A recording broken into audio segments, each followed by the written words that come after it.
Hello students, आप सभी लोगों का री क्लासेस के इस ऑनलाइन प्लेटफॉर्म पे स्वागत है। तो बच्चों, आज से हम लोग क्या करने वाले हैं, आज से हम लोग क्लास 9th की फिजिक्स पढ़ने वाले हैं। और जो फिजिक्स का हमारा फर्स्ट चैप्टर है वो चैप्टर क्या है, जो हमारा चैप्टर 1 है, ये हमारा क्या है, इसका नाम है मोशन। क्या नाम है? मोशन। हम लोग इसी के बारे में स्टडी करेंगे। हम लोग जो फर्स्ट चैप्टर हमारा है मोशन, इसी के बारे में स्टडी करेंगे। अब देखो, ये मोशन क्या है बच्चों, जैसे इसको हिंदी में बात करोगे तो इसको बोलते हैं गति। मोशन मीन्स गति। तो अब एक चीज अगर थोड़ा दिमाग पे जोड़ डालो और ये सोचो कि अगर इस वर्ल्ड में कोई भी चीज मूव नहीं करती, कोई भी चीज मूव नहीं करती, मतलब एवरीथिंग इज एट रेस्ट, सब कुछ रेस्ट पे होता, तो क्या क्या होता। मानो कि मोशन हमें पढ़ना है तो पहले मान लेते हैं कि भाई हर एक चीज रेस्ट पे है, हर एक चीज रेस्ट पे है। सोचो क्या होता।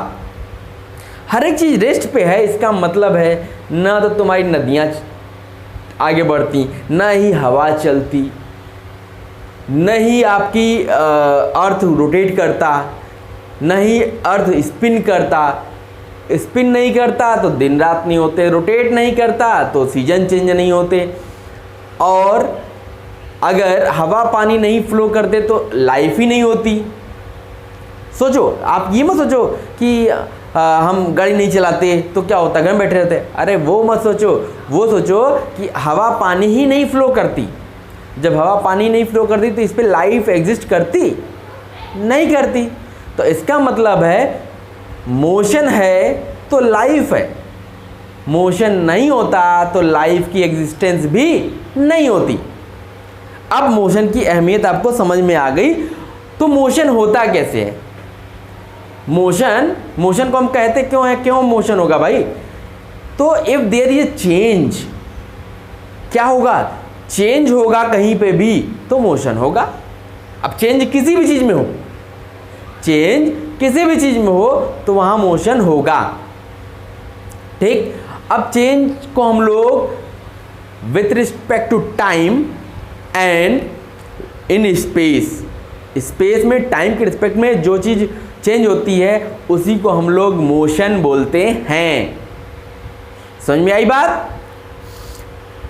चलो देखो हम लोग क्या है कि जब हम फिजिक्स पढ़ते हैं, अब इस मोशन को हम लोग कहाँ पढ़ते हैं? देखो, फिजिक्स में एक ब्रांच होती है मैकेनिक्स।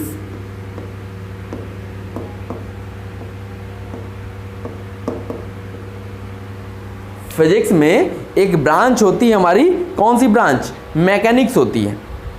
ठीक है। तो इस मैकेनिक्स में क्या होता है,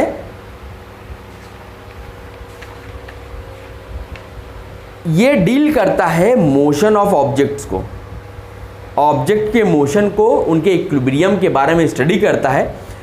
तो ये एक फिजिक्स का एक ब्रांच है। मैकेनिक्स क्या है? एक फिजिक्स की ब्रांच है जिसमें हम लोग स्टडी ऑफ मोशन और उनके इक्विलिब्रियम के बारे में पढ़ते हैं, जब उनके ऊपर ढेर सारे फोर्सेस अप्लाई होते हैं। ठीक। इसी मैकेनिक्स में को दो पार्ट में डिवाइड कर दिया गया। कितने पार्ट में डिवाइड किया गया? दो पार्ट में। एक पार्ट को नाम दे दिया गया dynamics,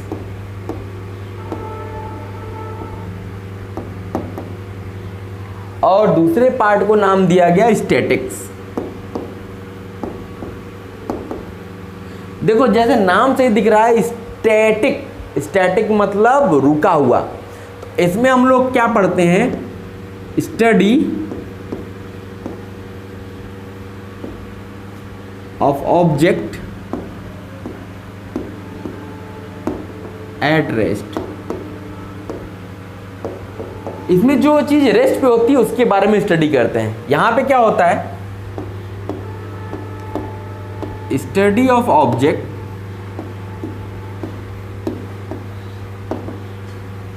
which is in motion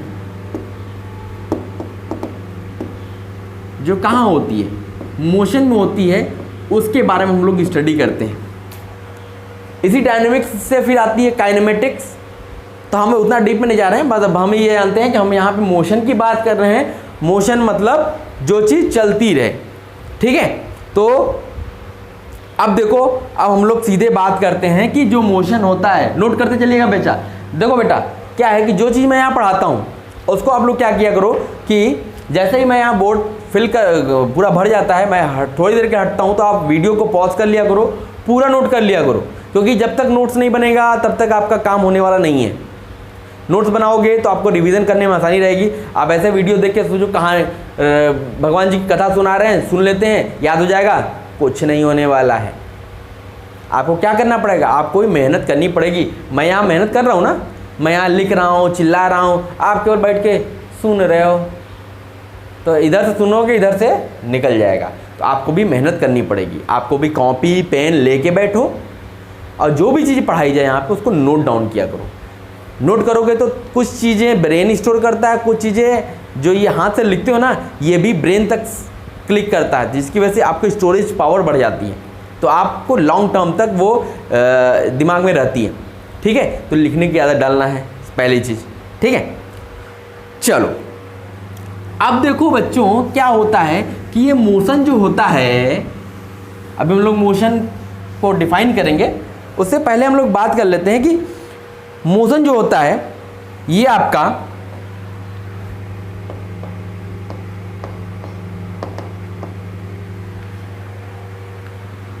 motion, चलो अच्छा पहले मोशन को ही डिफाइन कर लेते हैं। पहले हम लोग मोशन को ही डिफाइन कर लेते हैं कि मोशन होता क्या है। देखो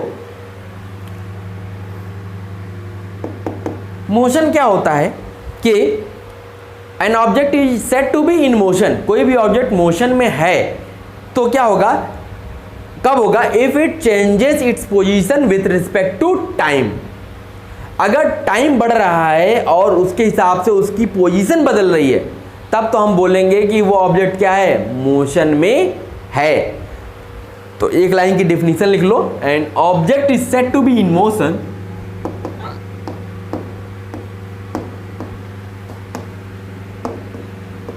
an object is said to be in motion if it changes its position, it changes its position, अगर वो अपनी पोजीशन चेंज करता है with the passage of time, जैसे जैसे टाइम बीतता है, with the passage of time, with the passage of time, तो हम लोग इसको क्या बोलेंगे, हम लोग इसको बोलेंगे मोशन। कि मतलब जैसे जैसे टाइम बढ़ रहा है, बीत रहा है, वैसे वैसे अगर ऑब्जेक्ट अपनी पोजीशन बदल रहा है तो हम लोग क्या बोलेंगे कि वो ऑब्जेक्ट मोशन में है, ठीक है। अब देखो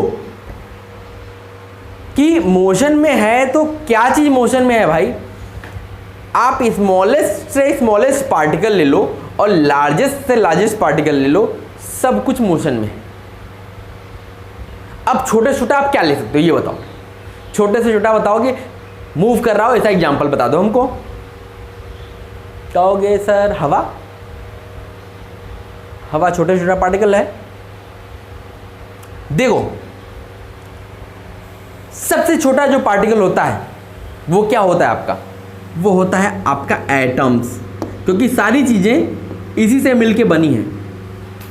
सारे मटेरियल्स जो होते हैं, सारी चीज़ें जो होती हैं वो आपके एटम्स और मॉलिक्यूल से बनी है। सबसे छोटे पार्टिकल्स यही हैं जो एग्जिस्ट करते हैं। तो एटम्स में भी क्या होते हैं, आपके इलेक्ट्रॉन प्रोटॉन न्यूट्रॉन होते हैं, वो सब मूव करते रहते हैं। तो एटम्स भी मूव करते हैं, कोई भी मैटर बना हुआ है, मैटर में एटम्स हैं, वो मूव कर रहे हैं। सबसे छोटा पार्टिकल ये है और ये मूव कर रहा है। सोचो हर एक मैटर इससे मिलके बना है। मैटर कोई भी मैटर है, छोटे से छोटा बड़े से बड़ा मैटर है, वो एटम से मिलके बना होता है और एटम क्या करता है, मूव करता है। तो इसका मतलब ये भी मोशन कर रहा है, ये सबसे छोटा है। एटम्स इज द स्मॉलेस्ट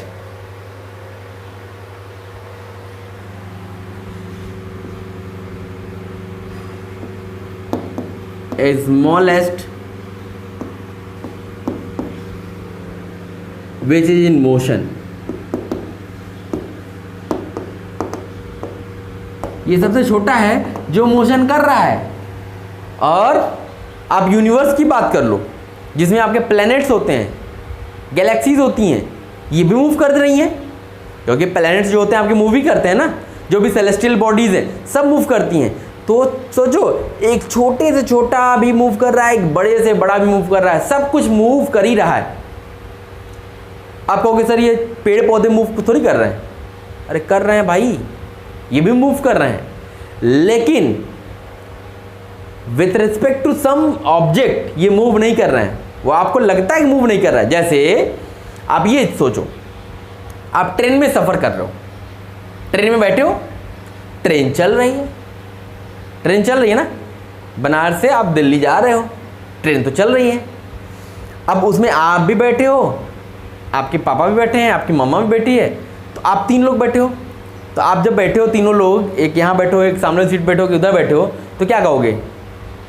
आप लोग तो वहाँ पे रेस्ट पे हो ना, आप बोलोगे पापा भी रेस्ट पे हैं, मम्मा भी रेस्ट पे है, मैं भी रेस्ट पे हूँ, यही बोलोगे ना। लेकिन अगर एक बाहर कोई आदमी खड़ा है, प्लेटफॉर्म पे खड़ा है और आपको ट्रेन में चलते हुए देख रहा है, तो आपकी वो यहाँ खड़ा है, आप यहाँ थे, यहाँ से यहाँ ट्रेन पहुँची, तो कहेगा ना कि आपके रिस्पेक्ट में उसकी पोजीशन चेंज हो गई, तो इसका मतलब आप मूव कर रहे हो। तो ये कॉन्सेप्ट होता है, चल सब कुछ रही है, अर्थ घूम रही है ना, अर्थ के बाहर अगर कोई खड़ा हो जाएगा तो उसको ये पेड़ भी चलता हुआ दिखाई देगा, क्योंकि उसके रिस्पेक्ट में उसकी पोजीशन बदल रही है। समझ में आई चीज? अगर कोई मून पे खड़ा होके और अर्थ पे कोई भी चीज देखे तो उसको हर एक चीज चलती हुई दिखाई देगी। समझ में आ रही है बात? तो इसका मतलब है मोशन में तो सब कुछ है, सब कुछ मूव कर रहा है, लेकिन बस डिफरेंस होता है रेफरेंस पॉइंट का, कि किसके रिस्पेक्ट में देखा जा रहा है। ठीक है, चलो अभी मैं रेफरेंस पॉइंट को भी बताता हूं। तो पहले हम लोग बात कर लेते हैं मोशन क्या होता है। जब टाइम के पासेज के साथ उसकी पोजीशन बदलती है तो उसको हम लोग क्या बोलते हैं? उसको हम बोलते हैं मोशन। समझ में आई चीज? चलो, तो ये तो बात हो गई मोशन की। अब देखो मोशन जो होता है,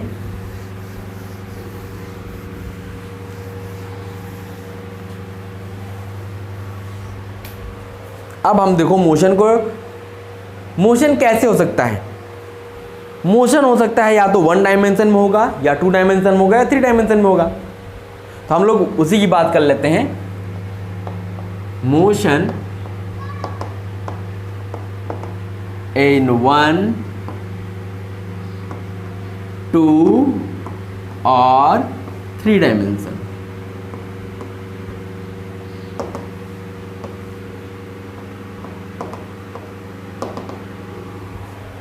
मोशन 1 डायमेंशन में या 2 डायमेंशन में या तीनों ही डायमेंशन में मोशन हो सकता है। तो इसमें पहले हेडिंग डालते हैं हम लोग, motion in 1 dimension. Motion in 1 dimension.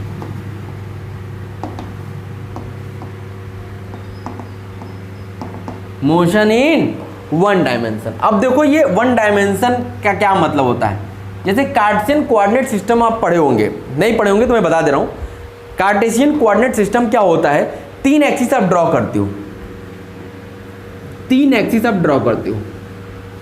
एक ये हमने मान लिया कि ये हमारी एक्स एक्सिस है, ये हमारी वाई एक्सिस है, और ये हमारी जेड एक्सिस है। 3 एक्सिस हमने ड्रॉ की, तीनों क्या होती है? म्यूचुअली परपेंडिकुलर होते हैं। म्यूचुअली परपेंडिकुलर का मतलब समझते हो कि तीनों का आपस में एंगल कितना है? 90 डिग्री है। हर के साथ एंगल 90 डिग्री है। जैसे देखो,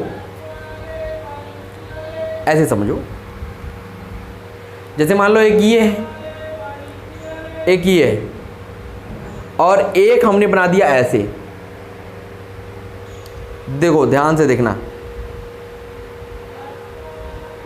ये देखो, ये दिख रहा है, ये मान लो x है, ये y है, ये z है, इन दोनों के बीच में 90 डिग्री, इसके बीच में 90 डिग्री, इसके बीच में 90 डिग्री, सबके साथ क्या है 90 डिग्री है। x का y के साथ 90 डिग्री है, x का z के साथ 90 डिग्री है, y का x के साथ, y का z के साथ, और z का x के साथ, सबके साथ क्या है 90 डिग्री है। अब इस प्लेन में आप बना नहीं सकते इस तरीके से, तो इसलिए हमने क्या किया, दो तो बना लिया। अब तीसरा बना ऐसे नहीं है, तीसरा कैसे बना है, तीसरा बना है ऐसे। लेकिन अब ऐसे कैसे हम रिप्रेजेंट कर सकते हैं, इसको हमने ऐसे बना दिया। ठीक है, तो अब यहाँ पे क्या होगा, ये 3 कोऑर्डिनेट एक्सिस हो गए, एक x एक्सिस, ये y एक्सिस, ये z एक्सिस।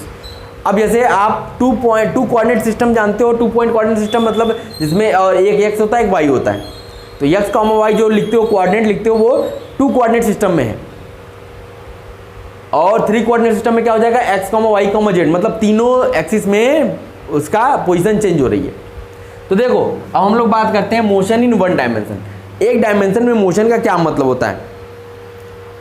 अब देखो, अगर तीनों कोऑर्डिनेट में से केवल एक कोऑर्डिनेट चेंज हो रहा हो, लिख लो, if only one of the 3 coordinates, if only one of the 3 coordinates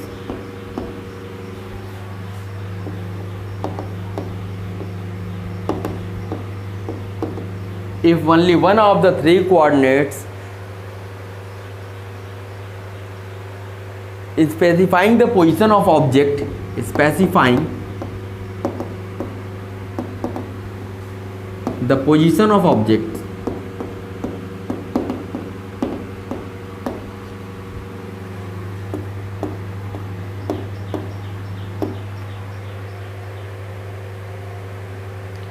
changes with respect to time, changes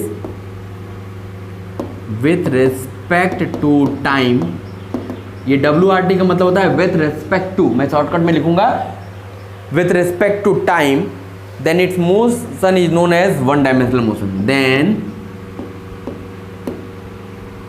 its motion is known as 1D motion, 1 dimensional motion. D का मतलब डायमेंशनल। ठीक है, इस मोशन को और भी क्या कहते हैं, this motion is also known as, इसको और लिख लो, this motion is also known as rectilinear motion, rectilinear motion और लीनियर मोशन या लीनियर मोशन। इस मोशन को हम लोग रेक्टिलिनियर मोशन भी बोलते हैं। तो देखो 1 डायमेंशनल मोशन का मतलब है इसमें से केवल एक डायमेंशन में ऑब्जेक्ट की पोजीशन चेंज हो रही है। जैसे आप यहाँ पे खड़े थे, आप यहाँ पे खड़े थे और यहाँ से आपने यहाँ चल के यहाँ पहुँच गए, यहाँ से यहाँ पहुँचे तो क्या y में चेंज हुआ? नहीं। क्या z में चेंज हुआ? नहीं, केवल x में चेंज हुआ। तो इसलिए इसको बोलते हैं 1 डायमेंशनल मोशन। अब देखो आप किधर चल रहे हो, इसी x पे चल रहे हो ना, और ये एक स्ट्रेट लाइन है, इसका मतलब इसी को बोलते हैं रेक्टिलिनियर मोशन। इसी को क्या बोलते हैं? Rectilinear motion. तो अब हम इसके एग्जाम्पल्स लिख लेते हैं, एग्जाम्पल्स क्या क्या हो सकते हैं। ठीक है, देखो एग्जाम्पल्स में क्या लिखोगे, motion of A train, motion of a train along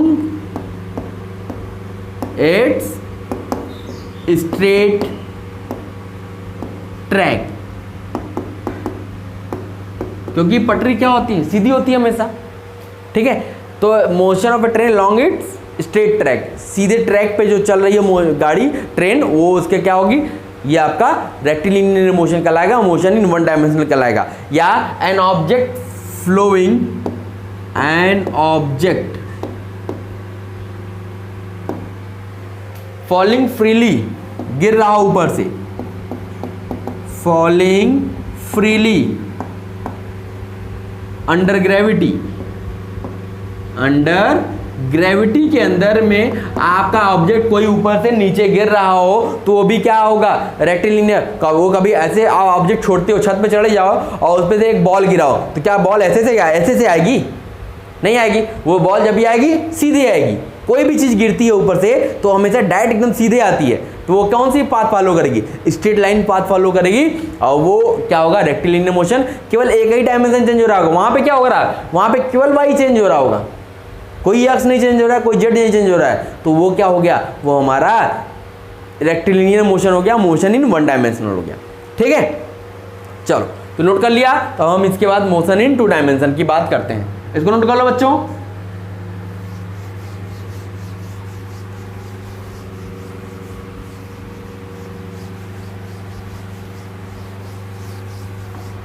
चलो अगला डालो, motion in two dimension.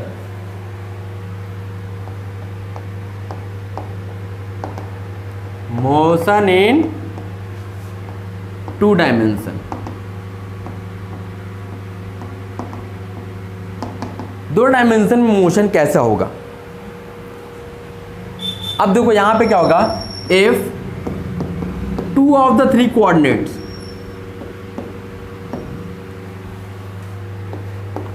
if two of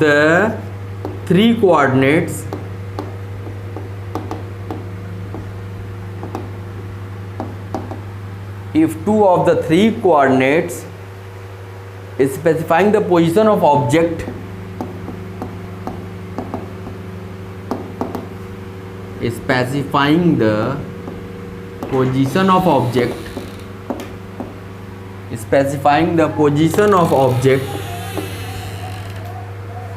position of objects changes with respect to time,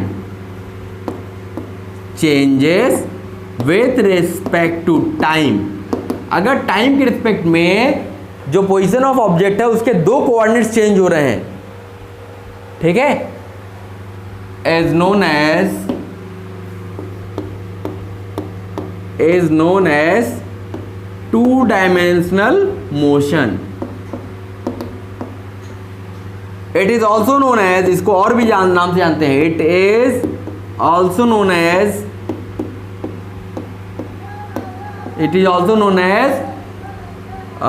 motion in a plane.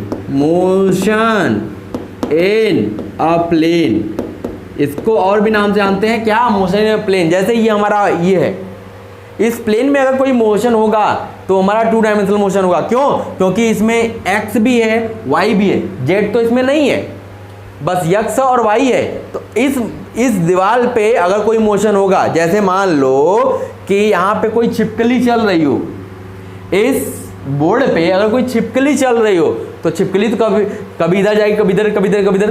तो वो क्या होगा, एक्स में भी चेंज कर रही है, वाई में भी चेंज कर रही है। जैसे मान लो अभी यहाँ पे छिपकली थी, छिपकली यहाँ थी, अभी कुछ देर बाद यहाँ पहुँच गई।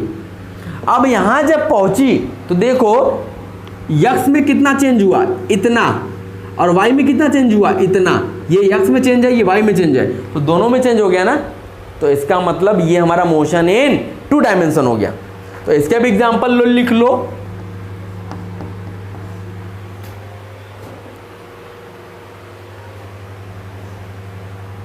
मोशन ऑफ लेजार्ड, छिपकली का motion. Motion in carrom board,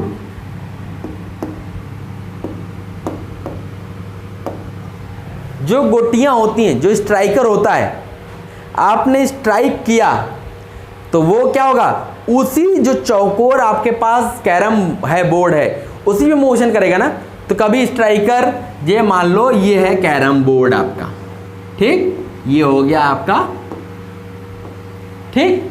अब आपने स्ट्राइकर यहां रखा, मारा, तो वो कहाँ, यहाँ जाएगा, यहाँ जाएगा, यहाँ जाएगा, यहाँ गया। तो ये क्या है, ये इस पूरे प्लेन में मूव कर रहा है ना, तो इसको बोलेंगे मोशन इन अ प्लेन, ठीक। तो ये हमारा क्या हो गया, moving of planet around sun, ये भी आपका क्या हो गया, मूविंग ऑफ प्लैनेट्स अराउंड सन।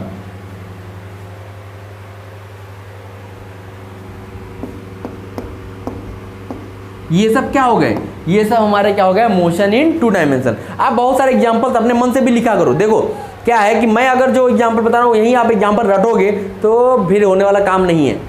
आपको अपने मन से अपने से विजुलाइज करो, सोचो। और क्या एग्जांपल रख सकते हैं आप अपने आसपास पड़ोस में जो एग्जांपल्स आप देखते हो उसको लिखो। तो उसको लिखने से क्या होगा, वो आपको लाइफ टाइम तक याद हो जाएगा। तो एग्जांपल्स अपने से पुट किया करो, ये नहीं जो यहाँ लिखा गया यही रट रहो। Motion of a planets moving around the sun, ये ऑब्जेक्ट क्या है, ये क्या है, मोशन टू डायमेंशनल का। ऐसे रटने से काम नहीं चलेगा। आपको अपना दिमाग सोचो, बस डेफिनेशन याद रखो और एग्जांपल्स को अपने दिमाग में सोचो, अपने आस पास पड़ोस की चीज़ों से उसको रिलेट करने की कोशिश क्या करो, तभी चीज़ें समझ में आएंगी आपको। ओके, तो ये हमारा क्या हो गया, मोशन इन टू डायमेंशन। चलो अगला हेडिंग डालो, मोशन इन थ्री डायमेंशन। इसको नोट कर लीजिए।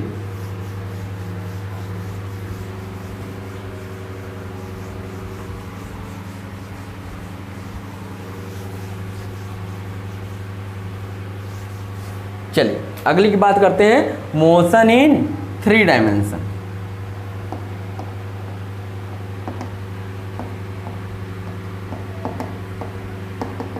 थ्री डायमेंशन मोशन में क्या होगा, all the three coordinates, definition वही लिख लीजिए पूरा, all the three coordinates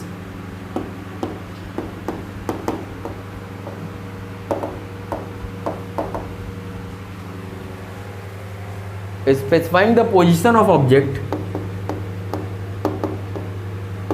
specifying the position of object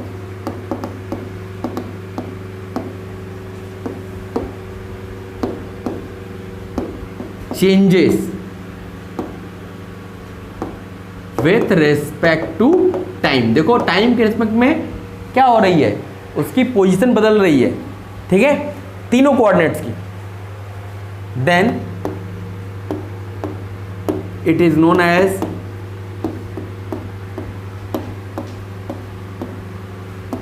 motion in three dimensional.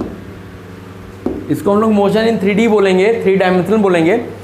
इसको और भी एक और नाम से जाना जाता है, it is also known as motion in space. इसको एक और नाम से जानते हैं, आप क्या नाम से जानते हैं, मोशन इन स्पेस। स्पेस में मोशन हो रहा होगा। स्पेस का मतलब समझ रहे हो, स्पेस का मोशन हो गया। अब यहाँ इसमें नहीं मोशन हो रहा है, स्पेस में हो रहा है। स्पेस का मतलब जैसे